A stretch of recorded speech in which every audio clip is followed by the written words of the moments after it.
This is water, and this is salt. And when I pour salt in the water and stir the mixture, it dissolves.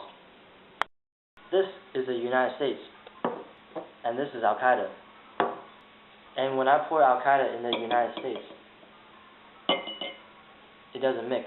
You might ask, why don't they get along? Here's why.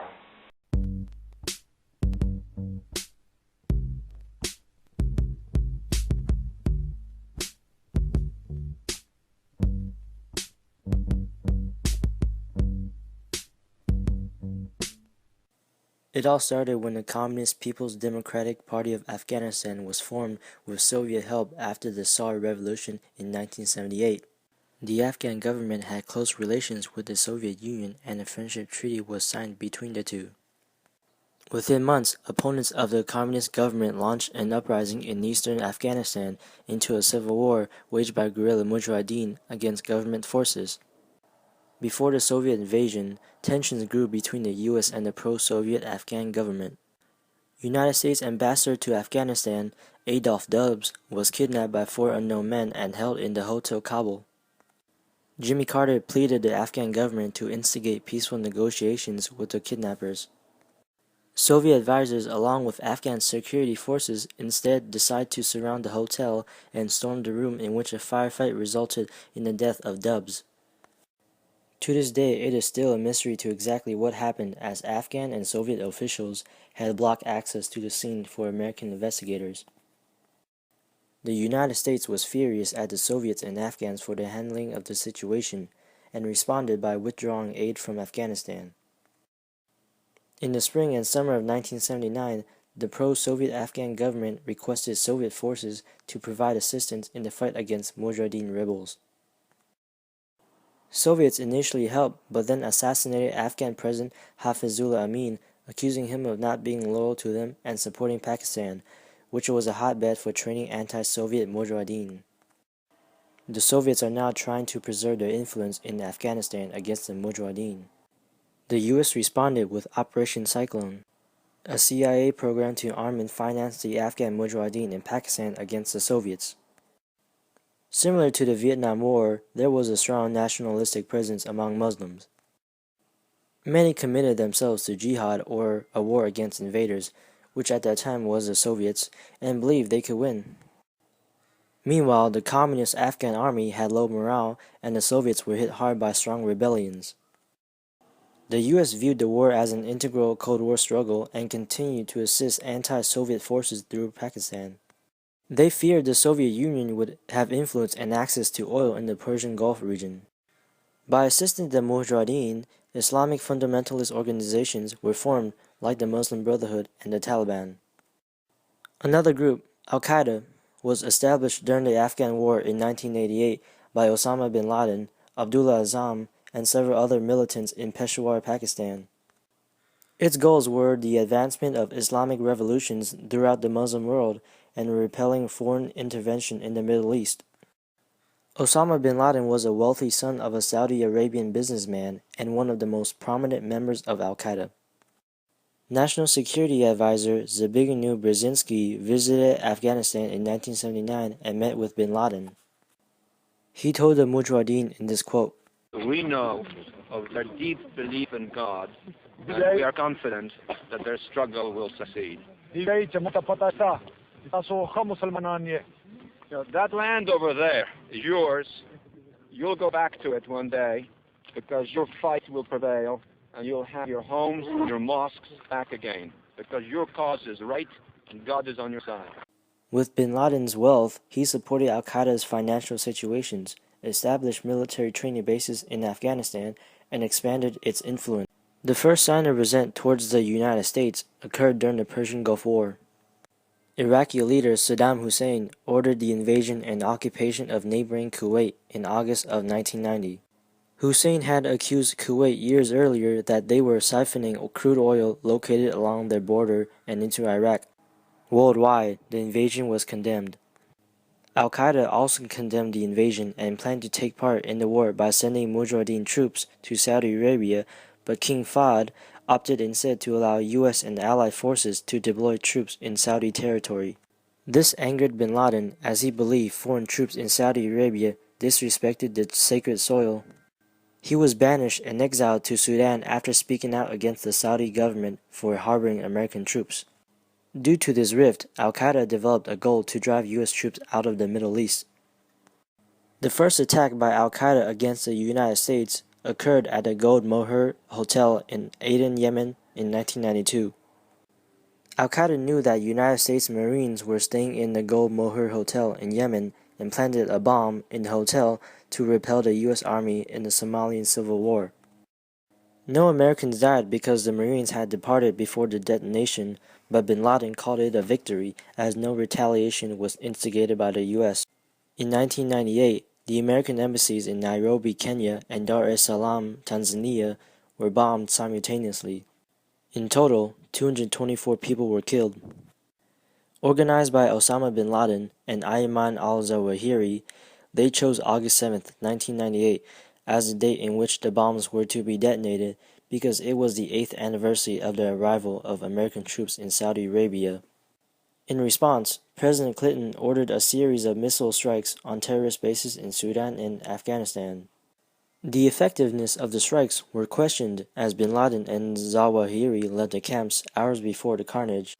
Clinton's public announcement of the missile strikes brought the American public's attention to Al-Qaeda for the first time. Clinton had many chances to kill bin Laden in the 90s. When Clinton left office in 2001, not killing bin Laden was one of his biggest regrets. The United States would suffer the consequences of not killing bin Laden on September 11, 2001. On September 11, 2001, 19 hijackers took control of 4 commercial airliners, 2 Boeing 757s and 2 Boeing 767s, flown from the East Coast. The World Trade Center's North Tower was the first to be hit, followed by the South Tower. Half an hour after the South Tower was hit, a third plane flew into the Pentagon. The fourth plane crashed near Shanksville, Pennsylvania after passengers fought the hijackers. 3,000 people were killed. Al-Qaeda was immediately implicated in the plot. 9 days after the attack, President Bush announced his intentions to begin the war on terror. Backed up with NATO, his goals were to bring bin Laden and Al-Qaeda to justice and to prevent the emergence of other terrorist networks. Bush demanded the Taliban to hand over bin Laden and remove Al-Qaeda in Afghanistan. They agreed, but only if the U.S. had evidence of Al-Qaeda's involvement in the 9/11 attacks, which they initially denied. The U.S. refused to negotiate and invaded Afghanistan in October of 2001. The Taliban was quickly removed from Afghanistan within a month from bombing campaigns, but most of the Taliban left for Pakistan. Taliban leader Mullah Omar began an insurgency in 2002 that has been ongoing since then. But what happened to Al-Qaeda and bin Laden? The U.S. launched an attack in the Tora Bora region in eastern Afghanistan, believing that bin Laden was hiding in the mountains.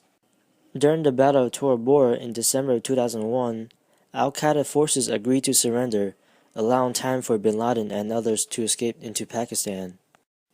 For the better part of the decade, bin Laden had gone into hiding.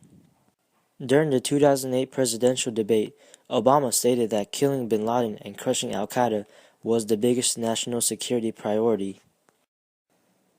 Obama ordered CIA Director Leon Panetta to provide an operation for locating bin Laden and bringing him to justice.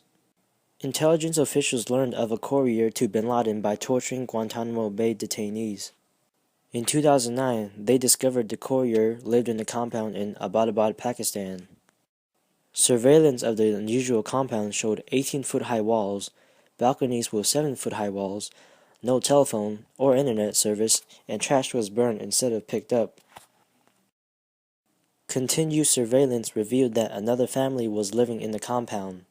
To identify bin Laden's presence in the compound, the CIA organized a fake vaccination program in Abbottabad to obtain DNA. Confirming bin Laden was indeed living in the compound, Obama authorized a meticulously planned helicopter raid. The raid began on May 2, 2011. Bin Laden was killed by Navy SEALs and announced to the world that night. I can report to the American people and to the world that the United States has conducted an operation that killed Osama bin Laden, the leader of Al-Qaeda. Large crowds spontaneously erupted around the United States. The death of Osama bin Laden marked the most significant event in the fight against international terrorism, but not the end, according to Obama. It didn't end the spread of Al-Qaeda, but influenced it. Instead of having an organization led by top leaders, it has become a collective of loose affiliates that act more individually. The concept of leaderless jihad minimizes the significance of the core Al-Qaeda group. Current leader of Al-Qaeda, Ayman al-Zawahiri, vowed to continue the fight against America. The relations between Al-Qaeda and the United States are a controversial one. Be it from the American view, Al-Qaeda is a terrorist organization, but in the views of Al-Qaeda members, they call themselves nationalists. This topic is important to United States history because it is relevant to the US and the world in 2014 and the future. The current relations with Al-Qaeda remain abominable. The future is unclear, but it could further include the rebellions in the Middle East. From the inception of Al-Qaeda in 1988 to 2014, its main goal was for global jihad against foreign influence and has gotten stronger each year. For the US, its main goal has been to end their operations. You might ask, why don't they get along? No wonder these two don't get along.